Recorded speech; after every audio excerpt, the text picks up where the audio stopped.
saya Vina Kusrini, mahasiswi Universitas Terbuka dengan NIM 858021584. Hari ini saya akan melakukan praktikum terkait simbiosis.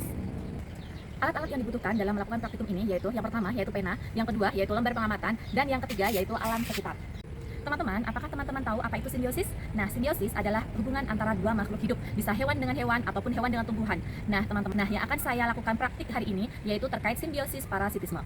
Apa itu simbiosis parasitisme? Simbiosis parasitisme adalah hubungan antara dua makhluk hidup di mana satu makhluk hidup mendapatkan keuntungan dan satu lagi makhluk hidup akan mendapatkan kerugian. Nah, di sini di lingkungan ini kita akan melihat 5 hubungan simbiosis tersebut. Yuk ikut aku untuk melihat apa saja sih yang ada di lingkungan sekitar. Nah, kita bisa lihat. Kita pilih. Nah, yang pertama yaitu antara pohon alpukat dan juga jamur atau nah, mungkin teman-teman bisa melihat di sini. Nah, di sini ada pohon alpukat dan di sini ada banyak sekali namanya jamur putih ya ini ya. Nah, ini kita juga bisa menemukan bahkan di tangkai-tangkai itu terdapat banyak sekali jamur putih atau hewan-hewan yang berwarna putih di mana hewan itu sangat merugikan untuk pohon alpukat ini ya. Pohon alpukat akan mati lama-lama, daunnya itu akan tidak bagus, tidak tumbuh sempurna dan dia akan kehilangan nutrisi. Karena apa? Karena nutrisinya diambil oleh si jamur yang berwarna putih tadi. Jadi pertumbuhannya kurang bagus, bentuk daunnya juga tidak bagus dan juga akan menghambat dalam pertumbuhan si pohon alpukat itu. Sedangkan si jamur putih dia akan mendapatkan banyak keuntungan. Yang pertama yaitu dia mendapatkan tempat untuk hidup, yang kedua yaitu dia mendapatkan nutrisi untuk makannya dia. Nah, yang selanjutnya kita akan mencari tanaman yang ada di belakang. Yuk ikut.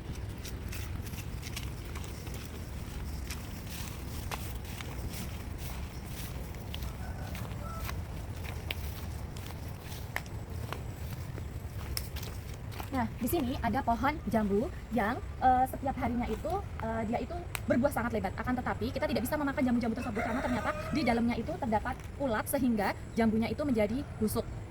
Nah, ini adalah simbiosis yang jenis hubungan parasitisme yang kedua yang kita temukan.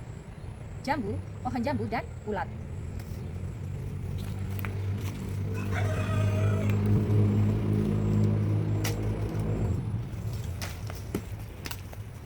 Coba ya kita lihat isi dari jambu ini.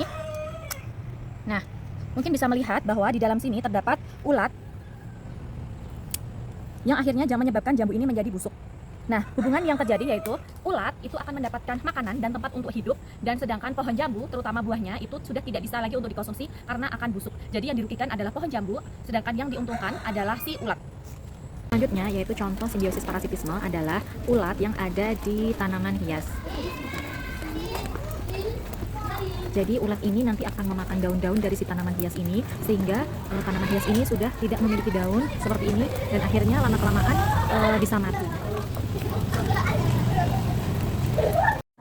Yang selanjutnya, contoh dari simbiosis parasitisme selanjutnya yaitu antara tanaman atau pohon mangga dengan benalu. Nah, teman-teman bisa melihat di sini ada benalu. Ada benalu di tangkai-tangkai di pohon mangga. Jadi, benalu ini sifatnya adalah mengambil nutrisi dan juga mengambil makanan dari si mangga tersebut. Nah, ini sangat merugikan bagi tanaman mangga atau bagi pohon mangga karena semakin banyak benalu, nanti pohon ini akan kehilangan nutrisinya sehingga dia akan menghambat pertumbuhannya dan pembuahannya.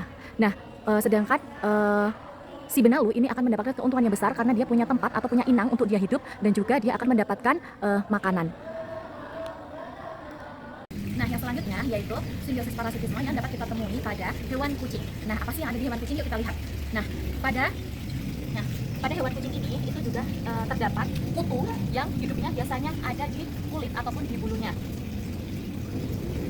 Nah, teman-teman, jadi kutu ini itu akan mendapatkan nutrisi untuk dia makan. Dia akan mengambil darah dari si kucing ini yang dijadikannya sebagai nutrisi makanan untuk dirinya. Sedangkan si kucing ini jika dia terkena kutu dan kutunya semakin banyak, maka bisa menyebabkan iritasi kulit, gatal, bahkan bisa berujung pada kematian si kucing.